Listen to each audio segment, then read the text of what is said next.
প্রথমবারের মতো সংসদ সদস্য, এরপর ভূমি প্রতিমন্ত্রী, সবশেষ জাতীয় সংসদের ডেপুটি স্পিকারের দায়িত্বে ব্যারিস্টার কায়সার কামাল। মাননীয় সদস্য ব্যারিস্টার কায়সার কামাল সর্বসম্মতিক্রমে ও বিনা প্রতিদ্বন্দ্বিতায় বাংলাদেশ জাতীয় সংসদের ডেপুটি স্পিকার নির্বাচিত হলেন।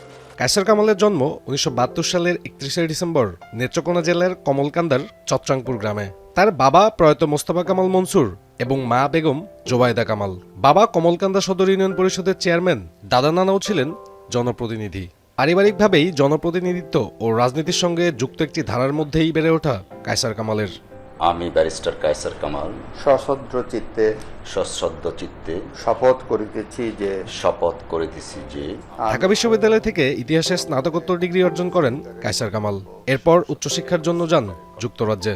সেখানে ব্যারিস্টারেট লতে পড়াশোনা শেষে দেশে ফিরে 1988 সালে ছাত্র রাজনীতিতে যুক্ত হন তিনি। 1996 সালে কেন্দ্রীয় ছাত্র দলের নির্বাহী সদস্য হন।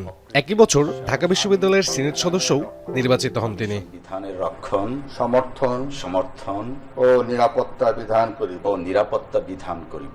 আগামীর অগ্রগতির ভিত্তি আনোয়ার ইস্পাত, স্ট্রংগেস্ট স্টিল সিন্স 1978। 2009 সালে বিএনপির কেন্দ্রীয় নির্বাহী কমিটির সদস্য পদ পান কায়সার কামাল। 2016 সাল থেকে কেন্দ্রীয় বিএনপির আইন বিষয়ক সম্পাদক হিসেবে দায়িত্ব পালন করছেন তিনি। ত্রয়োদশ জাতীয় সংসদ নির্বাচনে প্রথমবারের মতো নেত্রকোনা 1 আসন থেকে নির্বাচিত হন কায়সার কামাল। সবশেষ হলেন ত্রয়োদশ সংসদের ডেপুটি স্পিকার। এখন ডেপুটি স্পিকার তার শপথপত্রে স্বাক্ষর করলেন, প্রতিস্বাক্ষর করছেন মহামান্য রাষ্ট্রপতি। বৃহস্পতিবার সংসদের প্রথম অধিবেশনে সংসদ সভাপতি ডক্টর খন্দকার মোশাররফ হোসেন সংসদের সামনে ডেপুটি স্পিকার হিসেবে তার নাম প্রস্তাব করেন। পরে সদস্যদের সম্মতিক্রমে দেশের ইতিহাসের সর্বকনিষ্ঠ ডেপুটি স্পিকার হিসেবে নির্বাচিত হন ব্যারিস্টার কায়সার কামাল।